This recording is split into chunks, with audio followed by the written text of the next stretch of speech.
Hello students, स्वागत है आपका मेरे यूट्यूब चैनल बेसिक क्लास में। मैं विभू मिश्रा आपको 9th का साइंस 2 पढ़ाने जा रही हूँ। तो इसमें हम लोगों ने कंटिन्यू 6 लेक्चर पढ़ चुके हैं जो चैप्टर नंबर 17 के।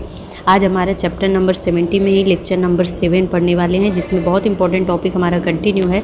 आज उसमें से हमारा टॉपिक रहेगा उद्यान विद्या या पुष्प कृषि, पौधघर व वन विद्या के क्षेत्र में जैव प्रौद्योगिकी का अनुप्रयोग, यानी कि application of biotechnology in floriculture, nurseries and forestry.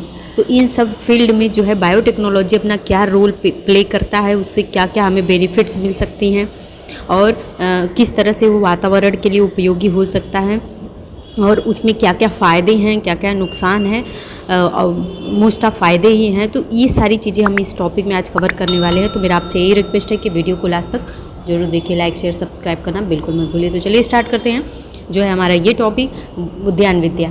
तो इसमें देखिए क्या लिखा हुआ है कि छोटे या बड़े प्रमाण में बगीचे बनाना, ठीक है, बंजर ज़मीन पर वृक्षारोपण कर वन तैयार करना, ठीक है, नाश हो रहे जंगलों का पुनरुज्जीवन करना तथा इन सभी उद्योगों के लिए पौधघर की आवश्यकता होती है। इसके लिए बड़ी संख्या में पौधों की आवश्यकता होती है और ऊतक संवर्धन तंत्र का उपयोग पौधे तैयार करने के उद्योग में लाभप्रद है। मतलब कि जैसे कि यहाँ पे दिया है कि हम छोटे या बड़े जब भी बगीचे बनाएंगे तो भी हमें बगीचे लगाने के लिए पौधे चाहिए, या कोई ज़मीन बहुत बंजर है, ऊसर ज़मीन है, तो वहाँ पे हम वृक्षारोपण करेंगे तो भी हमें बहुत भारी संख्या में पौधे चाहिए ताकि हम वहाँ पे वृक्षारोपण करके एक जंगल यानी वन तैयार कर सकें। या फिर कोई जंगल नाश हो रहा है या सूख रहा है, उसमें वृद्धि नहीं हो रही है, तो उसको पुनर्जीवित करना, मतलब उसको हरा भरा बनाए रखने के लिए इन सभी चीज़ों के लिए पौधघर की आवश्यकता होती है।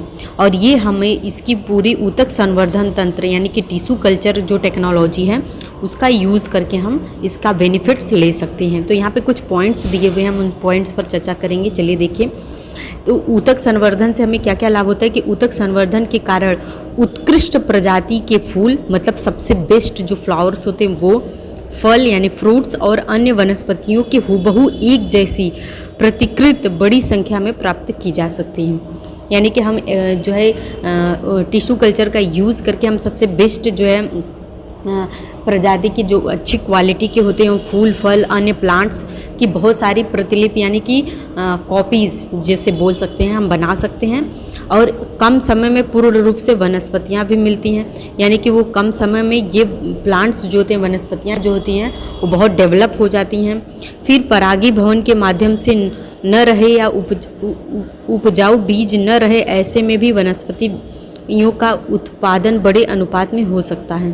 उदाहरण ऑर्किड, ड्रासेरा जैसी वनस्पतियों के बीज अंकुरित नहीं होते हैं, पर ऊतक संवर्धन से इनकी निर्मित सरल रूप से संभव है। परागी भवन मतलब कि जो पराग के द्वारा जो बीजों का जो उपजाऊ बीज का निर्माण किया जाता है, उसका जो है निर्माण अगर नहीं होता है तो भी कुछ प्लांट्स जो है आसानी से टिश्यू कल्चर का यूज़ करके, जैसे यहाँ पे आर्किड और ड्रासेरा जैसे प्लांट्स दिया हुआ है, इन बीजों का अंकुरण किया जा सकता है और सरल रूप ईजिली ये पॉसिबल है।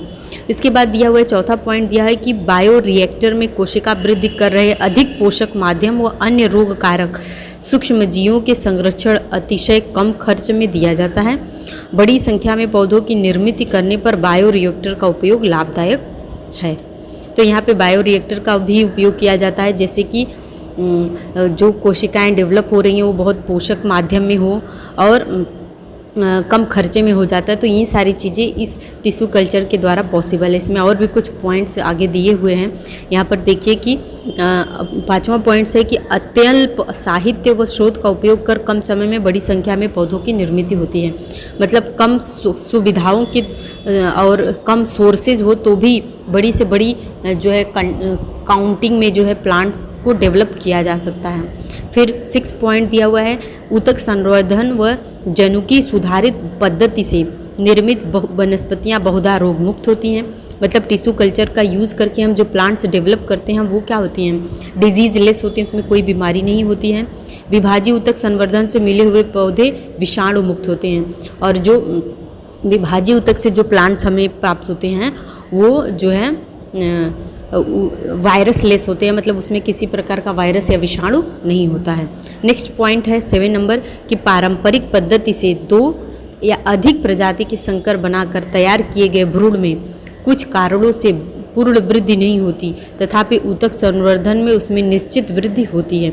मतलब कि पारंपरिक पद्धति है जो किसान लोग अपना ट्रेडिशनल मेथड यूज़ करते हैं, जिससे कि कुछ बीज जो है अंकुरित होते हैं, पनपते हैं, कुछ नहीं होते हैं, जो है ऐसा पॉसिबल है। लेकिन जब हम टिश्यू कल्चर से यही काम करते हैं तो ऐसा कोई भी बीज नहीं है जो कि डेवलप ना हो, उसमें सभी बीजों में वृद्धि होती है। लास्ट पॉइंट है कि दुर्लभ व विलुप्त हो रही वनस्पतियों की ऊतक संवर्धन द्वारा वृद्धि कर उनका अस्तित्व कायम रखा जा सकता है। मतलब जो ऐसे बीज हैं या ऐसे प्लांट्स हैं जो अब विलुप्त होने वाले हैं, मतलब कुछ समय बाद वो प्रजाति नष्ट हो जाने वाली है, उनको भी बचा लिया जाता है। क्यों? ऊतक संवर्धन के द्वारा उनका जो अस्तित्व है, उनकी जो उसको क्या करते हैं, उसको स्टेबल कर सकते हैं। इसी प्रकार वनस्पतियों के भाग बीज ऊतक संवर्धन से सुरक्षित रख उस प्रजाति का संरक्षण किया जा सकता है। मतलब जो प्रजाति नष्ट होने वाली है उसको भी बचाया जा सकता है। तो ये कुछ पॉइंट्स है जिसमें कि टिश्यू कल्चर का यूज़ करके हम कितने सारे बेनिफिट्स ले सकते हैं। ये बहुत इंपॉर्टेंट पॉइंट्स है, याद कर लेंगे क्योंकि एग्जाम में ये पॉइंट्स के बारे में पूछा जा सकता है। आगे आपको स्वाध्याय में भी इसके प्रश्न मिलेंगे। यह था वनस्पति के संदर्भ में ऊतक संवर्धन और जैव प्रौद्योगिकी का उपयोग। अगली कक्षा में हम प्राणी और चिकित्सा विज्ञान में इसका अध्ययन करेंगे। अब आप क्लास 10th में जाएंगे तो इसके बारे में और डिटेल में पढ़ने वाले हैं। इसके बाद यहाँ दिया है कि पौधघर उद्योग से और कौन कौन से उद्योग विकसित किए जा सकते हैं। देखिए, पौधघर उद्योग से हम अच्छी प्रजाति के पौध तो बना ही सकते हैं। हम क्या कर सकते हैं, अच्छे प्रजाति की सब्जियां उगाकर जो है सब्जी मार्केट या मंडी मार्केट में डेवलप कर सकते हैं। नर्सरी बना सकते हैं, अच्छे रंग बिरंगे फूल वगैरह डेवलप कर सकते हैं। और बहुत सारे उद्योग हैं।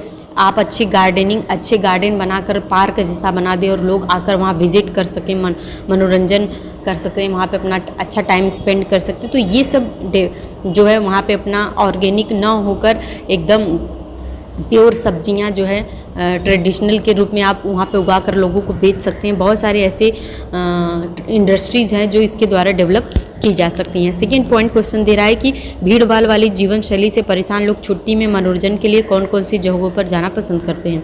तो स्वाभाविक है कि लोग जब तंग आ जाते हैं तो नेचुरल प्लेस पर, प्राकृतिक, यहाँ पे गार्डन हो, बगीचे हों, पेड़ पौधे हों, वृक्ष हो, नेचुरल सब्जी हो, ऑर्गेनिक नहीं, एकदम नेचुरल सब्जियां हो, फल हों, वो सब चीज़ें, फूल तरह तरह के देखना हो, या फिर ऐसी जगहों पर जहाँ पे जू यानी कि जू में जाएंगे, चिड़ियाघर में जाएंगे, तो ये सब चीज़ों पे लोग जाना पसंद करते हैं। तो ऐसे जगहों पर जो है हम अपना उद्योग जो है विकसित कर सकते हैं। ऊपर दिए गए प्रश्नों का एक दूसरे से क्या संबंध है? सीधा सा संबंध है कि हम कौन सा उद्योग डेवलप कर सकते हैं। तो हम ऐसा उद्योग डेवलप कर सकते हैं जहाँ पर लोग जब परेशान होकर अपनी छुट्टियाँ जो है मनाने आए तो वहाँ पे उन्हें हर तरह की वो जो प्राकृतिक नेचुरल चीज़ें पसंद है वो उन्हें मिल सके। ठीक है, यानी कि एग्रो टूरिज्म, जिसे कृषि पर्यटन बोलते हैं, ये कृषि पर्यटन को बढ़ावा दे सकते हैं। क्योंकि लोग शहरों से जब तंग होते हैं तो गांव में जाते हैं और गांव में कृषि के टाइप का पूरा माहौल बना दिया जाए तो लोगों को बहुत बेनिफिट होगा। तो चलिए, कृषि पर्यटन है क्या उसके बारे में देख लेते हैं। जब भरपूर जगह की उपलब्धता हो तो कृषि पर्यटन केंद्र नया व अच्छा उद्योग है। मतलब ये एक प्रकार का बहुत अच्छा टूरिज्म है। ऊतक संवर्धन द्वारा फूल, फल व अलंकारिक वृक्षों, सब्जी व औषधीय वनस्पतियों की बड़ी संख्या में पौध निर्मित की जा सकती है। इन्हीं में से कुछ प्रकार के पौधे लेकर पूर्ण रूप से वृद्धि व स्वयं रूप कृषि पर्यटन केंद्र तैयार किया जा सकता है। तो ये एक बहुत अच्छा विकल्प है। लोग वहाँ पर जाएंगे, सामने से जो है पेड़ में लगे हुए केले, पेड़ में लगे हुए चेरीज यानी कि स्ट्रॉबेरीज देखेंगे, अंगूर देखेंगे, तो लोगों को बहुत एक्साइटमेंट होगा और आपका जो ये उद्योग है कृषि पर्यटन का, टूरिज्म का, एग्रो टूरिज्म का, बहुत अच्छे से विकसित होगा। तो यहाँ पे आगे देखिए कुछ पॉइंट्स, इसमें क्या क्या हम किन किन चीज़ों को शामिल कर सकते हैं। जैसे आम का, चीकू का बागान लगा दो, अमरूद की बगीचे हो जाए, नारियल की, सीताफल के और अन्य कुछ प्रादेशिक फल देने वाले वृक्षों को हम क्या कर सकते हैं, अपने उस गार्डन में लगा सकते हैं। फिर छाया देने वाले तथा मनोहारी देश विदेशी वृक्ष लगा सकते हैं ताकि लोग वहाँ पे बैठ सकें। फिर अलंकारिक शोभादार वृक्ष व फूल देने वाले पौधे भी लगा सकते हैं। मतलब ऐसा जो देखने में बहुत अलंकारिक हो, बहुत शोभादार हो, देखने में अट्रैक्ट करता हो, कलरफुल हो, ऐसे बहुत बड़े बड़े वृक्ष होते हैं या फिर छोटे छोटे पौधे होते हैं, उनको भी लगा सकते हैं। तितलियों का बगीचा बना सकते हैं, बटरफ्लाई गार्डन, जिनके फूलों पर तितलियाँ बैठती हैं, ऐसी झाड़ियों का छोटा सा बगीचा बना दे ताकि बच्चे या कुछ लोग रंग बिरंगी तितलियाँ भी देखें और मधुमक्खियाँ भी आएँ और उसके छत्ते भी क्रिएट करेंगे, शहद का भी उत्पादन हो जाएगा। तो इस तरीके से हम अपने टूरिज्म को बढ़ावा दे सकते हैं। उसके बाद औषधि वनस्पतियों का बगीचा लगा सकते हैं, लोगों को एक छोटा सा स्पॉट बना दें, पॉइंट्स जहाँ पे औषधि प्लांट्स हो, यानी कि आयुर्वेदा के जैसे तुलसी का हो गया, बहुत सारे अश्वगंधा हो गए, अदरक हो गया, हल्दी हो गई, ये छोटी छोटी चीज़ें जो आयुर्वेद में यूज़ होती है, इसका जो है छोटा सा पॉइंट बनाकर लोगों को वहाँ पे विजिट करा सकते हैं। उसके बाद रासायनिक खाद कीटनाशक का उपयोग न करते हुए उगाई गई सब्जी का फल, ऐसे भी सभी आकर्षण वाली जगहों पर कृषि पर्यटन के लिए आते हैं। इस जगहों पर पौधे, सब्जी व फल इतनी बिक्री अधिक लाभ दे सकती है। तो इन सारी चीज़ों पर अगर हम अपना जो है टूरिज्म को डेवलप करें तो बहुत लाभ होने वाला है। ठीक है फ्रेंड, आगे है कि कृषि पूरक व्यवसाय। कृषि से संबंधित और भी व्यवसाय होते हैं, जैसे कि पशु संवर्धन यानी कि एनिमल हस्बेंड्री इसको बोलते हैं। यहाँ पे क्या है, आपके पास कि आधुनिक तबेले में जाए व नीचे दी गई जानकारी को अंकित करें। जैसे तबेले में क्या होते हैं, गाय भैंसों का पालन होता है, दुग्ध उत्पादन होता है, तो वहाँ पर आप जाइए और देखिए किस किस प्रकार की गायें हैं, कितने प्रजाति के भैंस है जिससे दूध लिया जाता है और उनका रंग रूप आकार कैसा होता है। जैसे यहाँ पे दिया है कि तबेले में जानवरों जैसे गाय भैंस की संख्या, उनकी विविध प्रजातियाँ कुल कितनी है, कुल दूध कितना उत्पादन होता है, तबेला कितना साफ सुथरा रखा जाता है और जानवरों के रोग संबंधी चीज़ों पर ध्यान दिया जाता है कि नहीं, चिकित्सा वहाँ पे उपलब्ध है कि नहीं, इन सब चीज़ों के बारे में थोड़ा सा जानकारी यहाँ पे कलेक्ट करने की बातें की गई है, इन्फॉर्मेशन कलेक्ट करना है। हमारे देश में दूध उत्पादन व कृषि के कामों में श्रमिक के रूप में मदद के लिए पशुपालन किया जाता है। मतलब पशुओं का, जैसे बैलों गोरों का श्रम के रूप में भी किया जाता है, हल चलाने के लिए, सामान ढोने के लिए, इन सब चीज़ों में भी किया जाता है। दूध देने के लिए गाय भैंसों का पालन किया जाता है, साथ ही साथ बोझा ढोने वाले श्रमिक बैल और भैंसा इत्यादि का भी पालन किया जाता है। जैसे तो यह हमारे देश में क्या है, पशु जो है केवल दूध देने के लिए नहीं बल्कि उनसे श्रम करवाने के लिए, मेहनत करवाने के लिए भी पाले जाते हैं। जैसे साहिवाल, सिंधी, गीर, इस प्रकार लाल कंधारी, देमड़ी और खिल्लारी व डांगी जैसी देसी गायें व जर्सी, ये सब भी देसी गायों के नाम है, ध्यान से पढ़ लीजिएगा, इसमें क्वेश्चन बन सकता है।